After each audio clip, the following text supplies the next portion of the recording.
سيد جعفر. بالنسبة لسيد جعفر وادم كلها تعرفون رجل من أهل المجار. بالمجار تعاركوا سويدين على مجامسات، تعارك على مجامسات، الرجل كتل وجنا من المجار حط يم عدنان بن وشيح. لما حط يم عدنان بن وشيح رجال مراجلي هم كانوا ثلاثة مجموعة، كريم ماهود، عدنان بن وشيح وسيد جعفر، هذول كانوا ضد الحزبية. ذاك اليوم اجت الدولة على حبيب اخو سيد جعفر. لما اجت على حبيب جاي الدولة ما اخذته، من اخذت الدولة كان سيد جعفر ما موجود. لما اجى سيد جعفر تعارك هو واخوته على مود من؟ على مود سيد حبيب. قال لهم شلون اعطيتوا للدولة؟ ترامى هو واخوته، من بثنا ما ترامى انقتل ابن عم عدنان بن وشيح بالغلط. لما انقتل ابن عم عدنان اجى سيد جعفر العدنان قال له اخوي بعد اخوك، انت اخوي وصاحبي وانا قتلت ابن عمك بالغلط. عدنان بن وشيح قال له اخوي بعد اخوك لك 3 ايام تشيل من الديره. شال من الديره حط وين؟ بنهر العز. لما حط بنهر العز راح علي عدنان بن وشيح وقتل اخوه حيدر اخو سيد جعفر. لما انقتل حيدر بعد تفاككوا عدنان بن وشيح وسيد جعفر، واحد قاتل والثاني.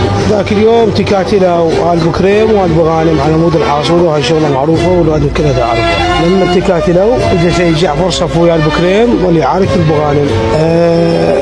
الغانم الكتل الكريماوي ذبوه سجن، فجاي يحاولون النيل من مركز السلام لمركز الميمونه حتى يحاكمونه. سبوا قتل البكريم ورمت السياره مال الدوله.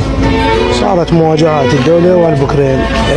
باثناء المواجهات الكتل واحد زامل وصوب واحد هم من الزوامل بسياره صاعدين بالغلط. لما الكتله وانسحبت البكريم الزوامل دزوا قوامه للبكريم، قالوا لهم عمي قتلتوا بنا. البكريم قالوا لهم عمي مو احنا اللي قتلنا، الدوله كتلته احنا ما لنا غرض. اجت الزوامل هدت على البكريم. من اللي جاي ويا الزوامل؟ اجى عيوه اللي هو علاوي وعقيل اولاد اخو سيد جعفر، هدت ويا الزوامل. من عاركوهم البكريم انقتل عيوه وعاركوا الزوامل اللي هدوا وياهم ولد اخو سيد جعفر، انقتل علاوي وين الهوادي. من القتل سيد جعفر بنهر العز والجماعه بيت جبار شغينب قاعدين ببيت سيد جعفر، ما يدرون الدولة هدت على آل بكريم، العفو ما يدرون الزوامل هدت على آل بكريم.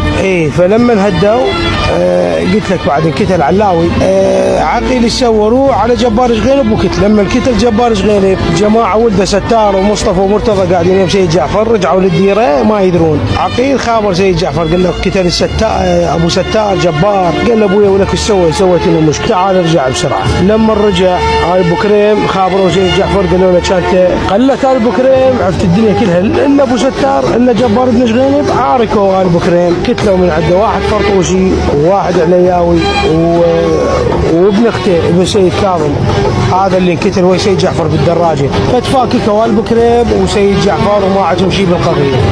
ذاك اليوم عندنا 2 جاي يصيدوا سمك من آل الديري، واحد خميساوي وواحد حريشاوي. اجى سيد جعفر قال لهم الا تعطوني سلاحكم. يا قالوا له شلون نعطيك سلاحنا؟ قال لهم تعطوني سلاحكم وصيدوا براحتكم وانا برايه العباس ما حاكيكم. حطوهم سلاح لسيد جعفر، سيد جعفر رماهم 2. الخميساوي طوف بالماي مات، والحريشاوي اللي هسه قاصين مصارين الرجال بيشيل النصفي.